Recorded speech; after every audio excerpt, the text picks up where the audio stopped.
are not going to be correct. That's why I tell people all the time, people get mad, they say, well, that contactee's obviously lying. I said, but they're obviously a contactee. I said, so if they've had experiences, but they're lying, what's the problem?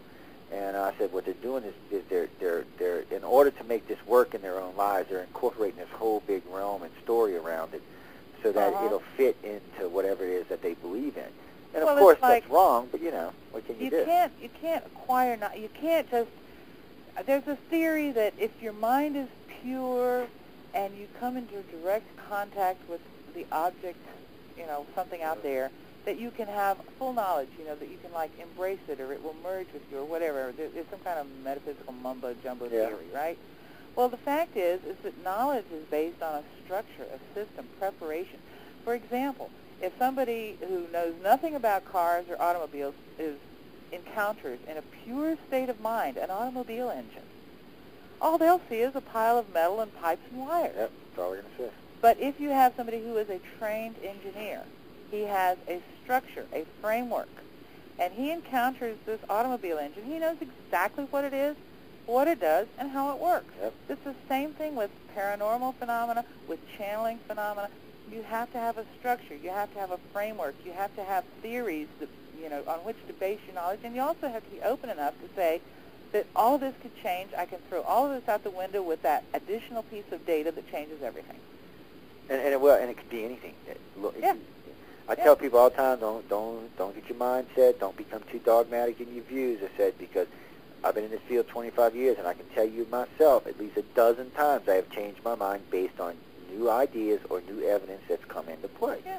And I get accused of, because sometimes, I change my mind. I write something, and it's based on everything I know at the moment. Yeah, Then 6 months later, I've learned something else, and I'll write something, and I'll say, well, formerly, this is what I thought, and now, I learned this, and so this, and then I get accused of changing my story. No, you changed your mind, and I've said that. I've been accused of that. And somebody told me one time, well, I heard you 5 years ago say this, and now you're saying this. I said, because 5 years ago I didn't have all the pieces of that puzzle. I said, now I do. The only people on this planet who are absolutely certain are psychopaths. Yeah, you're not kidding about that one either. But hold that thought for a minute, because we're going to have to take a quick break here so we can let our break time get into the rerun queue. Guys, we're going to be back in about 10 minutes. I want everyone to please stay tuned to UFO Undercover. I'm your host, Joe Montaldo. I'm sitting and speaking with Laura Knight-Jadczyk. Yeah. And I just had that name perfect, too.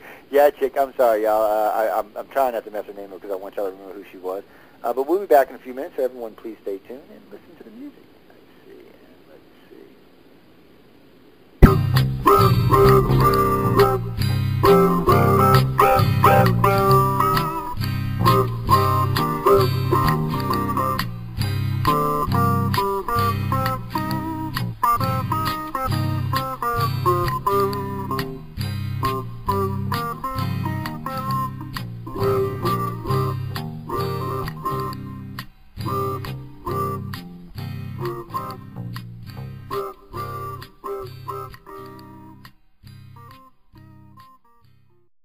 Welcome to UFO Undercover with your host, Joe Montaldo. Good afternoon and welcome back, everyone, to UFO Undercover. Like Natasha says, I'm your host, Joe Montaldo. I'm sitting and speaking with Laura Knight-Jadczyk this evening about her book, High Strangeness. And actually, the conversation's been very well, so I hope everybody's enjoying the show. For anyone who's tuning in later, catching this show will re-air on Wednesday at its regular scheduled time. This is actually a pre-record that we're letting the audience get a little taste of what's going on. Sorry, guys. As usual, the breaks are where the good stuff happens, but y'all can't hear those because, Laura, I tell them all the time it's a shame we don't record the breaks because some of the conversations at the breaks are better than the actual program. But like I said, it's usually stuff that can't be put on the air. Yeah. It's stuff that we're discussing either in research or stuff that's just not ready for prime time, as I like to say. But we've been talking about a lot of stuff today, and it's really funny to me how people get caught in particular ruts. Or they break out of particular ruts, like religion itself. They just get stuck, and they can't see beyond that. And, I like I said, I have no problem with worshiping or being spiritual or anything along those lines. It's just I don't see where religion is actually serving a purpose in mainstream society anymore other than causing problems. I mean, let's be honest. We can say whatever we want to say about the Middle East and the United States, but basically what's going on over there, this is two different idiocies here. I mean, we've got the Muslim world and the Christian world, and they hate each other. And I don't see this changing anytime soon. And I hate to say, but there was a study done about 50 years ago. 75% of all the major wars on this planet happened over religion. The other 25% happened either over land or women. I was kind of like, huh? The women one threw me for a loop, and then someone reminded me about Helen of Troy. Yeah, and Helen. Then there was something about one of the queens of England as well, and I was like, well, yeah, I guess that is true.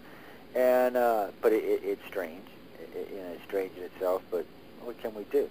Well, I think the need for that many people have a need to make contact with the transcendent. I think that's the urge for religious experience, and that is taken and twisted by man-created religions and twisted and used and thwarted for personal agendas or purposes. Like they use people's urge for this transcendent experience to get them involved in a religion, and then they begin to gradually degrade the religion, and then they use the adherents of the religion to, in the name of this God, in order to have this transcendent experience, you must go kill these people over there because they are threatening your transcendence, is what I think happens. But this need that people have is very real, and I think we should honor it in a certain sense because there's a lot of power in people getting together and having some kind of a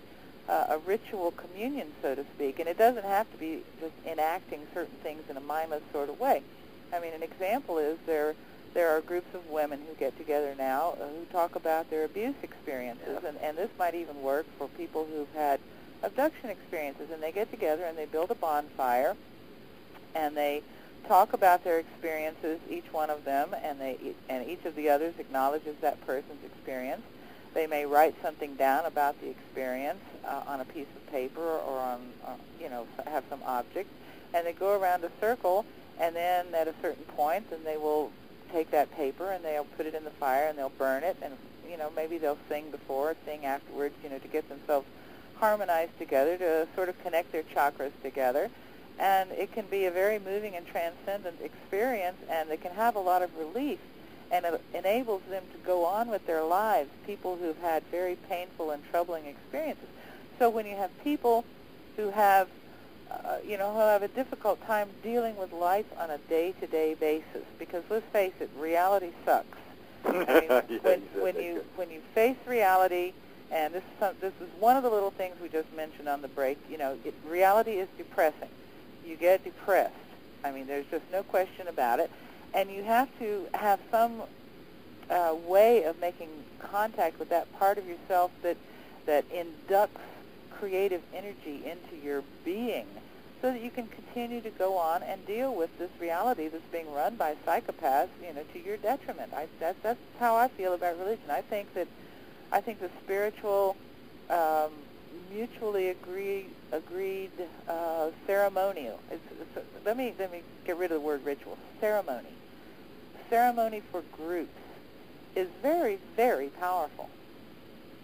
And I think that it does. if we could find rational ways to deal, and not a set of actions that somebody else prescribes for you.